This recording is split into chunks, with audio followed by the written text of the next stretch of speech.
অনেক দিন পরেই আমি আমার বন্ধুর সাথে এখন দেখা করতে যাচ্ছি। আর ও আমাদের জন্য 2 ঘন্টা ধরে দাঁড়িয়ে আছে, কারণ আমরা প্রথমেই বাড়ি থেকে বেরোনোর আগেই বৃষ্টি পড়ছিল হালকা হালকা, তাই আমরা ভাবছিলাম যে বেরোবো কি বেরোবো না।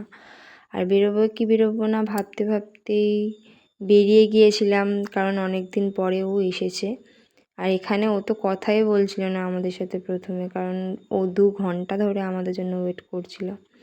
আর তারপর নিজেদের মধ্যে একটু ঝগড়া হতে হতেই আমরা এখানে চলে এসেছি ভিডিও করার জন্য। আর এখানে ও দেখো কত খাবার নিয়ে এসছে আমার জন্য, আর আমিও কিছু নিয়ে গিয়েছিলাম। আর তারপরে এখানে ছিল কোল্ড ড্রিঙ্কস, ক্যাডবেরি আর সিঙ্গারা, যেটা আমি নিয়ে এসেছিলাম।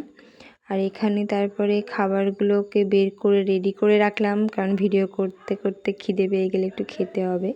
আর এখানে দেখো ওইদিকে ওরা ভিডিও করা শুরু করে দিয়েছে। আর এখানে কারেন্টের তারের উপরে না লাইন দিয়ে পুরো পাখিরা বসেছিল, পুরো যতটা কারেন্টের তার ততটাই মানে লাইন দিয়ে ওরা ছিল। আর এখানে ভিডিও করাও আমাদের হয়ে এসেছে। আর তারপরেই আমরা আমাদের খাবারগুলো বের করে খেতে শুরু করে দিয়েছি, কারণ ভিডিও করতে করতে খুব খিদে পেয়ে গেল আমাদের। আর এখানে আমরা সিঙ্গারা, কোল্ড ড্রিঙ্কস ওইগুলোই খাচ্ছিলাম। আর তারপরেই দেখো সন্ধে নেমে এসেছে।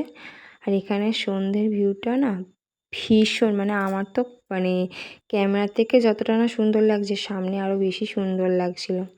আর এখানে ভিডিও করা শেষে আমরা এবারে বেরিয়ে গিয়েছিলাম বাড়িতে যাওয়ার জন্য। আর এখানে ও চলে যাচ্ছে, তাই মনটা খুব খারাপ হয়ে গেল। জানি না আবার কবে ওর সাথে দেখা হবে।